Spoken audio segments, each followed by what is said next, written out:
இன்றைய கூட்டத்தின் நோக்கம் ஒரு கண்டன கூட்டம். யாரை எதிர்த்து யாரை கண்டித்து ஒன்றியத்தை ஆண்டு கொண்டிருக்கிற பாரதிய ஜனதா கட்சியின் தலைமையிலான கூட்டணி. நான் அழுத்த நிறுத்தமாக சொல்கிறேன், நரேந்திர மோடி அவர்கள் கூட்டணி கட்சியின் பிரதமரை தவிர அவர் பாரதிய ஜனதா கட்சியின் நாடாளுமன்ற கட்சி தலைவர் கிடையாது. ஆச்சரியம் வரலாம் சில பேருக்கு.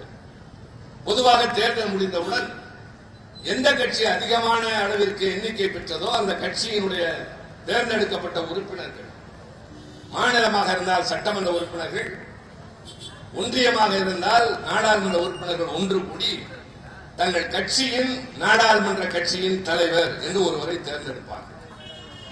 அவருக்கு ஒருவேளை பெரும்பான்மை குறைவாக இருந்தால் வேறு சில கட்சிகள் நாங்கள் உங்களை ஆதரிக்கிறோம் என்று முன்வருகிற போது அவரிடம் இருந்து கடிதம் பெறுவார். இந்த கடிதத்தோடு அவர் குடியரசுத் தலைவரை சென்று பார்க்க வேண்டும்.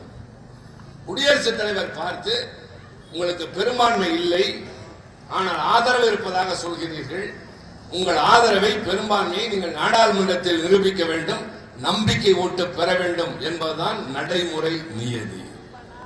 நடந்தது என்ன தெரியுமா? பாரதிய ஜனதா கட்சியின் நாடாளுமன்ற உறுப்பினர்கள் கூட்டமே நடக்கவில்லை. தேசிய ஜனநாயக கூட்டணியின் நாடாளுமன்ற உறுப்பினர்கள் கூடி உட்கார்ந்து அதனுடைய தலைவராகத்தான் நரேந்திர மோடி பிரதமரை தவிர அவர் பாரதிய கட்சியால் சார்பில் இல்லை. இதை நான் குமாரபாளையத்தில் என்று பேசவில்லை தோழர்களே, நான் மாநிலங்களவையில் அவர்களுக்கு முன்பாகவே சொல்லியிருக்கிறேன். he is not your prime minister.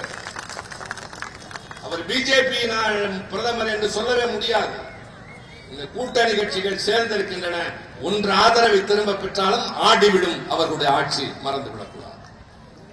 ஆனால் அவர்கள் நடத்துவது அவர்களுடைய ஆட்சியாக, கொள்கைகள் அவர்களுடைய கொள்கைகள்.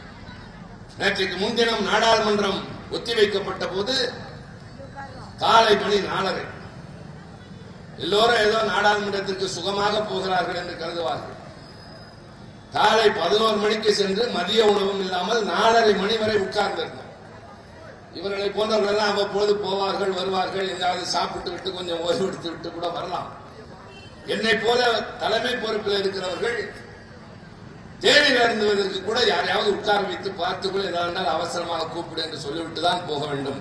காலை 11 மணியிலிருந்து மறுநாள் காலை 4 மணி வரை 16 மணி நேரம் அந்த அவைக்குள்ளேயே உட்கார்ந்தது. நான் மட்டுமல்ல, எங்களோடு சேர்ந்த உறுப்பினர்கள் மட்டுமல்ல, அமித்ஷா கூட உட்கார்ந்திருந்தார். அவர்களும் கடமை உணர்வோடு தான் உட்கார்ந்திருந்தார்.